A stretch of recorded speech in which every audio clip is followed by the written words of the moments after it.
All right, let's jump right into another deep dive. Today we're going to be tackling PyTorch. And, this has become kind of a rock star in the machine learning world. So think of it as like your one-stop shop for building and training all those AI models you hear so much about, especially the ones that are using deep learning. I've got a ton of research here, and I'm really fascinated to just unpack it all with you. One thing that I found really interesting was just how popular PyTorch is. I mean, it really seems like everyone is using it. Researchers, developers, you name it. Everyone is just singing its praises. Yeah, I mean, it's true. PyTorch has really gotten this reputation for being super user-friendly and just really flexible. It doesn't hold your hand, but it also doesn't trip you up with like a bunch of unnecessary complexity. So this approachability, I think, has really made it a favorite, even for people who are just kind of dipping their toes into the machine learning waters for the first time. It's pretty incredible to think about the impact PyTorch is already having. I mean, this isn't just some abstract concept. This is something that's powering like real-world applications that we use every day. I mean, think about it. Those filters that like magically make your selfies look amazing, or, all the personalized recommendations you get online. Like PyTorch is kind of working behind the scenes, making all of this stuff happen. Oh, absolutely. And if you zoom out even further, I mean, you'll find PyTorch playing a key role in all sorts of fields, healthcare, finance, you name it. In healthcare, it's being used to like analyze medical images. In finance, it's helping to like predict market trends. I mean, even artists are using it to create generative art. It's crazy. So it really seems like PyTorch is like everywhere. Yeah. So how does it actually work? One of the terms that keeps popping up in my research is tensors. What exactly are those, and why are they so important in PyTorch? Okay, so you can think of tensors as like the building blocks of data in PyTorch. So imagine like a spreadsheet, but one that can handle not just like rows and columns, but multiple dimensions of information. And this is crucial because, machine learning models often deal with these huge data sets with really complex structures, like, all the pixels in an image or all the words in a piece of text. So tensors provide a really powerful way to organize and process all that information. So if tensors are like the building blocks, what's the glue that holds everything together? The research mentions something called automatic differentiation. That sounds a little bit like magic to me. Yeah, I mean, it might sound kind of intimidating, but it's actually one of the features that makes PyTorch so user-friendly. Basically, automatic differentiation handles all the calculus involved in training a machine learning model. So it, automatically calculates how much each parameter of the model needs to be adjusted to, improve its predictions. So it's doing all the complex math behind the scenes so we don't have to. I can barely balance my checkbook, let alone grapple with advanced calculus. Exactly. Automatic differentiation takes care of the heavy lifting for you, so you can focus on building and experimenting with different models. That is fascinating. Yeah. So we've got tensors holding the data and automatic differentiation guiding the learning process. Now let's talk about the brains of the operation. Neural networks. Now the research keeps mentioning this term alongside deep learning. Can you clarify the relationship between the two? Yeah, you're right to point that out. So deep learning is actually a subset of machine learning, and it relies heavily on these things called neural networks. And these networks are kind of inspired by the structure of the human brain, with all those interconnected nodes that process and transmit information. So are we essentially trying to replicate the human brain in PyTorch? Not exactly replicate, but definitely draw inspiration from its incredible ability to learn and adapt. So in PyTorch, these neural networks are constructed using layers of interconnected nodes. Each layer performs a specific operation on the data. And by stacking these layers, we can create complex models capable of learning really intricate patterns. So it's like we're building a digital brain layer by layer. That's a great analogy. And the beauty of PyTorch is that it provides you with this toolbox, specifically the torch.nn module, and it's packed with all the components you need to build and customize your own neural networks. You can experiment with different architectures, fine-tune parameters, and really tailor the network to your specific task. That level of control and customization sounds amazing. It's like having a set of high-tech Lego bricks for building intelligent systems. But how do these neural networks actually learn? I imagine it's more than just feeding them data, right? You're absolutely right. There's a whole process involved in teaching these networks, and it revolves around some key concepts: gradient computation, loss functions, and optimization algorithms. Okay, I'm all ears. Let's dive into those concepts one by one, starting with gradient computation. What's that all about? Okay, imagine you're teaching someone to ride a bike. So you're holding on to the back, guiding them, and making adjustments as they, wobble and try to balance. Gradient computation is like sensing those wobbles and understanding which way they're leaning, so you can adjust your support accordingly. It's about understanding the direction and magnitude of the changes needed to improve the model's performance. So it's like a constant feedback loop, measuring how well the model is doing and making adjustments based on that feedback. Exactly. Now, the loss function comes into play by quantifying how off the model's predictions are from the actual values. So it's like keeping score, seeing how far away the model's guesses are from the bullseye. You got it.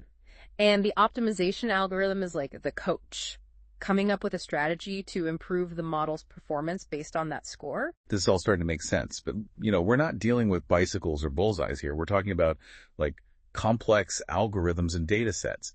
So how does all of this translate into the digital realm? That's where PyTorch really shines. It comes with all these built-in optimization algorithms like stochastic gradient descent or SGD and Atom.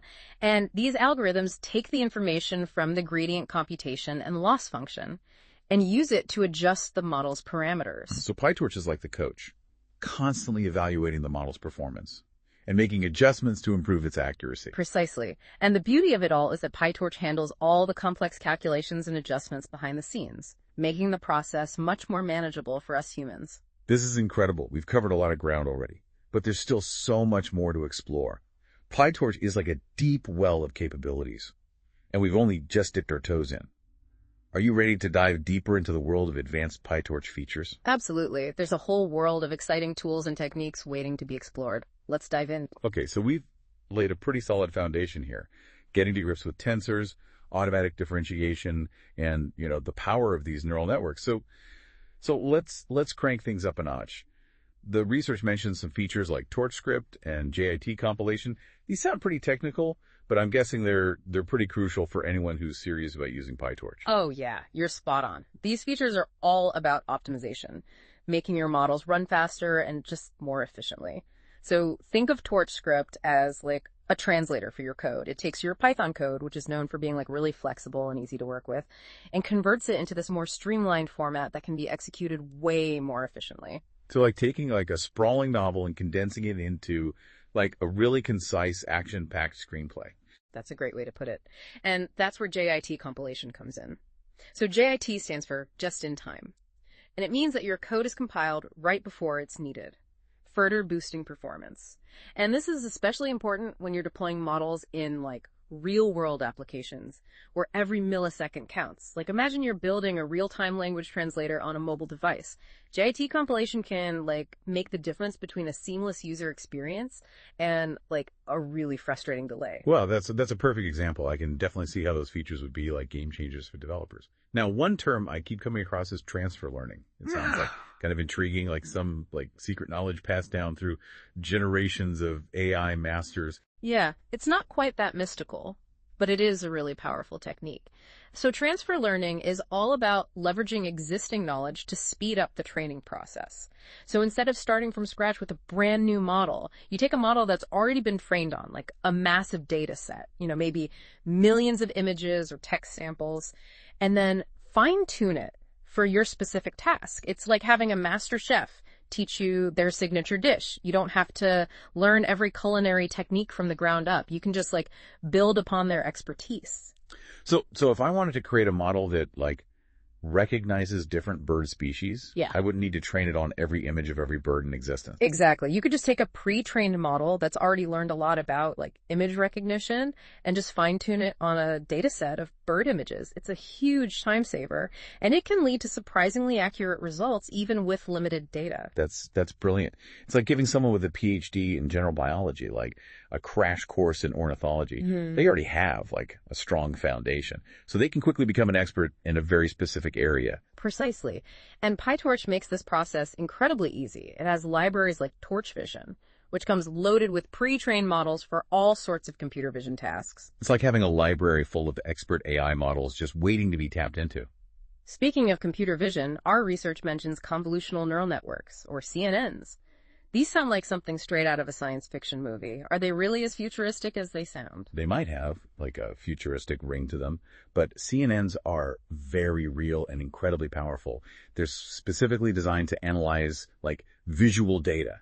like images and videos. They're the brains behind technologies like facial recognition, self-driving cars, and medical image analysis, where they can help like detect tumors or other abnormalities. So how do they work? Do they like actually see images the same way we do? It's not exactly the same as human vision, but it is inspired by it. So CNNs use these layers of filters that act kind of like a digital detective, scanning the image for specific features like edges, texture, shapes. And as the image passes through these layers, the network builds up a more complex understanding, moving from simple features to more like abstract concepts. It's like solving a visual puzzle piece by piece. So it's a hierarchical process, starting with the basic building blocks and then piecing them together to form like a complete picture. That's fascinating. And PyTorch gives us all the tools we need to build and train these CNNs. Absolutely. PyTorch provides modules specifically designed for like convolutional operations, pooling, and all the final decision-making steps. And it's like having this complete toolkit for building your own visual intelligence system. This is amazing. It feels like we're like on the cusp of this whole new era of visual understanding thanks to these powerful tools. But what about other types of data? I mean, images are one thing, but the world is full of text, audio, and time series data. Does PyTorch have something for those as well? Of course. So for sequential data like text, audio, or time series, think, stock prices or sensor readings, PyTorch offers recurrent neural networks, or RNNs. These networks have this special ability to remember information from previous steps in the sequence, making them ideal for tasks like, language translation, speech recognition, and even predicting future values in a time series. Now, they're like the memory masters of the neural network world, able to keep track of patterns and dependencies over time. Exactly. Imagine trying to translate a sentence from one language to another. Like the meaning of a word can change depending on the words that came before it, right? RNNs can capture this context and use it to generate more accurate translations. That's incredible. It seems like PyTorch has a solution for virtually every type of data and machine learning challenge. But it's not just about the technology, right? There's a human element to all of this as well. You're absolutely right. One of the things that really sets PyTorch apart is its vibrant and supportive community. It's this global network of, researchers, developers, enthusiasts who are constantly sharing knowledge, collaborating on projects, and just pushing the boundaries of what's possible with machine learning. Like a giant collaborative brain, constantly buzzing with new ideas and insights. That's a great way to put it. And this community isn't just for experts. There are tons of resources available for beginners, from online tutorials and documentation to active forums where you can ask questions and get help from experienced users. So no matter your skill level, there's a place for you in the PyTorch universe. It's really encouraging. This deep dive has been a real eye-opener. We've gone from the basic building blocks of PyTorch all the way to these advanced features and this incredible community that surrounds it. Yeah. But I'm curious to hear more about what the future holds for this, remarkable framework. That's a great question. And it's one that excites everyone in the PyTorch community. I mean, the future looks incredibly bright with all the ongoing developments in areas like, tensor computation, model deployment, and integration with cutting edge hardware. PyTorch is constantly evolving. And that's what makes it so exciting to be a part of this ecosystem. It sounds like PyTorch isn't just keeping up with the times. It's actively shaping the future of machine learning. Precisely. And I think that's what makes this deep dive so important. It's not just about understanding the technical details. It's about appreciating the impact PyTorch is having on research, industry, even art. Well said. We've covered a lot of ground. Yeah. But I feel like we've only scratched the surface. There's so much more to explore and learn about PyTorch. Yeah. But before we wrap up this deep dive, I want to circle back to something we touched upon earlier. Optimization. It's a concept that's central to machine learning. And I think it's worth revisiting. In the context of everything we've discussed today. Absolutely. Optimization is at the heart of how these models learn and improve. It's this fascinating interplay of algorithms and strategies. And PyTorch provides this really rich set of tools for fine-tuning those models to achieve the best possible performance. Perfect. Let's dive back into that world and explore how PyTorch empowers us to optimize these, intelligent systems that we're building. Okay, so we've gone pretty deep into this PyTorch toolkit, exploring everything from tensors and automatic differentiation to the power of CNNs and RNNs. We even touched upon that incredible community that's driving PyTorch's evolution. But before we wrap up this deep dive, I want to circle back to a concept that's like really central to all of this: optimization. Yeah, optimization is kind of like the engine that drives the learning process in machine learning. It's about finding the best possible settings for your model. Think of it as like fine-tuning the engine of a race car to achieve, maximum performance. So it's not enough to just like build a neural network and just feed it data. We need to constantly be tweaking it and adjusting it to make sure it's like actually learning effectively. Exactly. And PyTorch gives you this wealth of tools and algorithms to help us do just that. We've talked about like optimization algorithms like stochastic gradient descent and Atom. But there's another piece of the puzzle that's worth exploring a bit further: loss functions. Loss function. Didn't we touch upon those earlier when we were discussing how neural networks learn? We did, but they play such a crucial role in optimization that it's worth revisiting them in a bit more detail. So remember, the loss function is essentially a measure of how well your model is performing. It like quantifies the difference between the model's predictions and the actual values. This is kind of like a scoring system that tells us how far off the mark our model is. That's a great way to think about it. And the goal of optimization is to minimize this loss, to get our model's predictions as close as possible to the truth. But here's where it gets interesting. There are all these different types of loss functions, each one kind of tailored to specific types of problems. That makes sense. I mean, you wouldn't use the same scoring system for a basketball game and a golf tournament, right? Exactly. So if you're building a model to like classify images, say to distinguish between cats and dogs, you might use something called cross-entropy loss. But if you're trying to predict a continuous value, like the price of a house, you might opt for like mean squared error.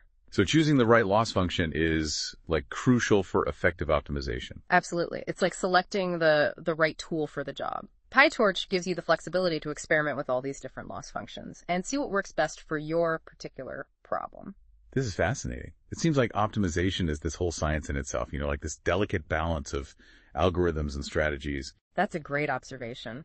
And what's so remarkable is that PyTorch manages to make this like complex process feel surprisingly intuitive and accessible. It gives you the power to like really fine-tune your models without getting bogged down in all those mathematical intricacies. That's a testament to like PyTorch's design philosophy, empowering users to focus on like building and experimenting. Right. Rather than wrestling with like all the low-level details. Exactly. And that's what makes PyTorch such a joy to work with. It strikes this perfect balance between like flexibility and ease of use. We've covered an incredible amount of ground in this deep dive. I mean, from the fundamentals of like tensors and neural networks to all those advanced features that make PyTorch so powerful. Yeah. We've explored this like remarkable landscape of tools and techniques. But I think what's resonated most with me is this sense of possibility that PyTorch embodies. It feels like we're just scratching the surface on like what's possible with machine learning. I share that sentiment completely. PyTorch has opened up this whole world of opportunities. For, researchers, developers, anyone who's curious about the potential of AI, it's a platform that encourages, like, experimentation, collaboration, and this constant push towards the boundaries of what's achievable. And that's what makes it so exciting. Yeah. As we wrap up this deep dive, I'm left with this sense of wonder and anticipation for what the future holds. That's the perfect note to end on. This deep dive has been a real journey of discovery. And I hope it sparked your own curiosity and inspired you to like explore this incredible world of PyTorch. And remember, the journey doesn't end here. The PyTorch community is vast and welcoming, and there are like countless resources available to help you continue your exploration. So dive in, experiment, and who knows what amazing discoveries you might make. That's a fantastic call to action. Keep learning, keep experimenting, and keep pushing the boundaries of what's possible with this remarkable tool. Until next time. Happy coding.